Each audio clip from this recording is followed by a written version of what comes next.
Now, the South African Chamber of Commerce and Industry is also calling for a performance-based government. Sacci CEO Alan Mukoki discusses this with us. Thank you so much for your time and a good afternoon to you.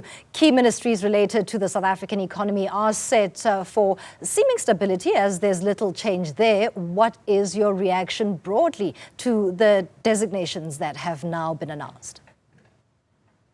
Well, I think that the point that, good afternoon to you and your listeners. I think that the point that we were making has to do with, we are at a critical stage now as South Africans where we need to take the tough decisions and make sure that the idea of a meritocracy is not something that we just theorize about, but we're able to put it together so that when we say selection of the executive team, we understand what that means from a meritocracy point of view.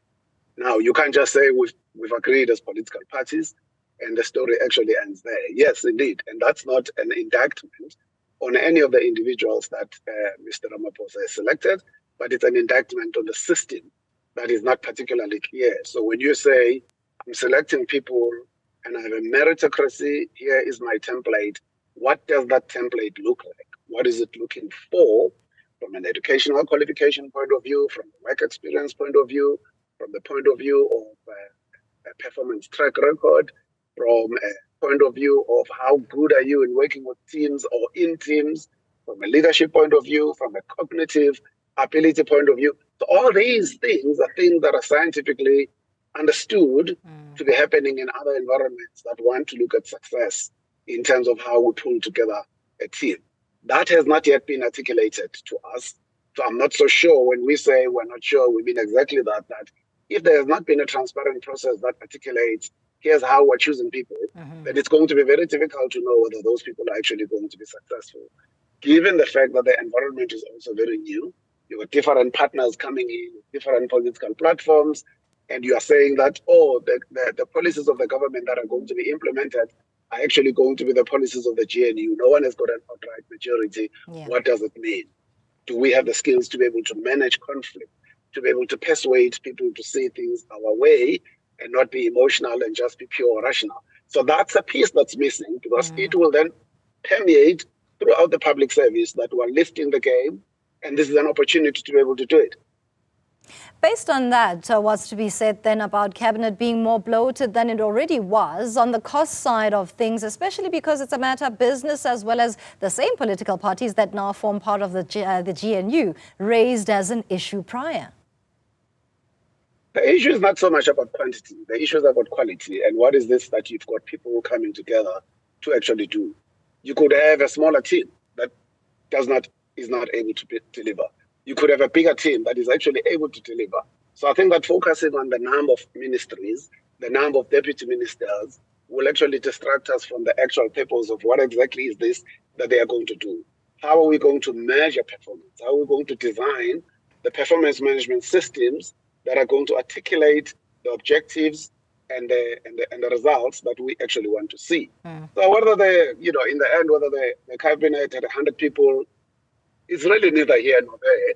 For me, the way I see it, you look at huge, big organizations that are listed on the Johannesburg Stock Exchange, and you look at the executive teams that are running them. Yeah, sure, you'll find that the exco itself, maybe 10, 12 people, but generally the operational committees where the story is delivered, you'll find maybe 100 people, 200 people. So I don't think that matters that much. It does matter, of course, if you are not going to see value in the cost structure that you've now put together, and you're only doing it for political expediency to try and nurse, the aspirations or the egos of your political partners. That then would be a wrong reason for doing it. The reason for extending and expanding the cabinet is because there is so much work to be done, and there are people who are available to be able to do that. Lastly, the key priority areas of immediate need that cabinet must address, what are they for Sacci? There are no immediate cabinet needs that anybody needs to address except the planning and the resourcing of those plans. Because we've spoken for a very long time about the NDP. The president somewhat, in a way, when he speaks about, whether he talks about SONA, whether he speaks about any of the piece of information that he wants to share with the public, it's almost like the National Development Plan has actually disappeared. We don't know where it's sitting, we don't know who's implementing it, we don't know how it's being implemented.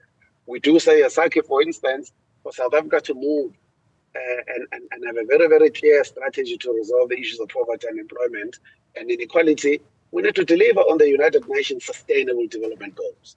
And therefore, before you say you are going to deliver on those things, these are the things that are going to sustainably change South Africa for a very, very long time.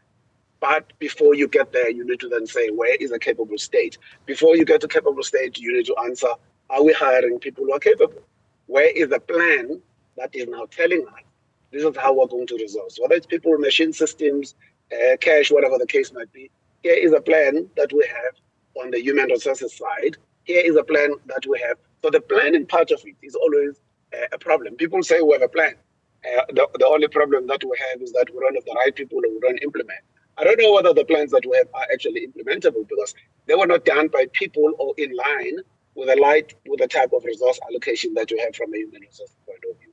So that's where you start. Have the right people, have the right culture, have the right values, and then say, here is the plan, and then make sure that you've got the systems to be able to measure it and to always review it when it's not working so that you can build the interventions. That's what's going to be very critical. Thank you so much for your input. That is the CEO of the South African Chamber of Commerce and Industry, Alan Mukoki, speaking about the business community's reaction to the announced cabinet for the 7th administration.